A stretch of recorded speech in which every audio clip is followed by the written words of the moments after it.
Hello stars, this is Miss Lee, your 3rd grade literacy teacher, ready to rock and roll with you through Literacy Today. Before we get started, please make sure to have a nicely sharpened pencil and a notebook with you at hand. I will be starting off Module 10 again with the essential question, why is it important to pass stories down to the next generation? Now that we're 3 lessons in, do you think you can answer this question? Just from reading When the Giant Stirred, I think it's important to pass stories down to the next generation to help teach life lessons in a fun way. For example, we learned that despite the dangerous situation the island people were faced with, through time, things got better and life improved. Sometimes, change takes time. Wouldn't you say that this lesson is extremely relevant to us today? In today's lesson, we'll be looking at the characteristics or parts of a tale and seeing how it relates to parts of a story. I've attached the literary elements anchor chart we used in class to refresh your memory on the parts of the story. Remember, literary elements are the pieces that make up a story. The word literary pretty much means story.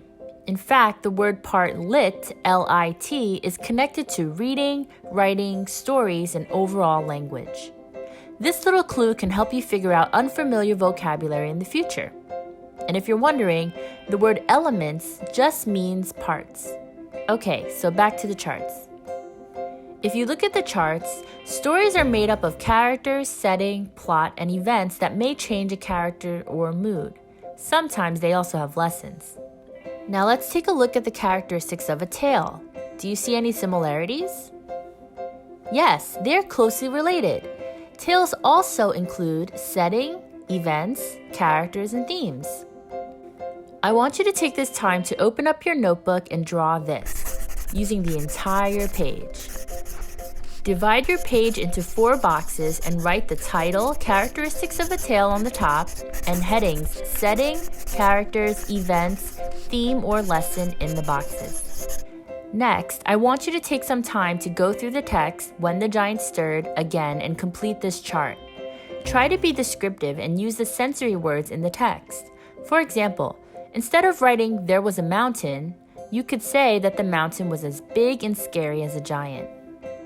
After you finish this chart, go to a clean new page and create a colorful and creative poster using this information.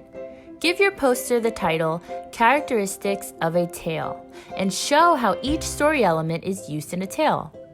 Use your finished chart as a checklist to make sure all the pieces are there. Remember, be creative. Now before we end today's lesson, I want you to do a 5-minute free write on anything that is on your mind right now. For example, I was able to go on FaceTime with Kathleen earlier today, and so I might write about how it brightened up my day. It was great to see all of her hard work. Okay, have fun!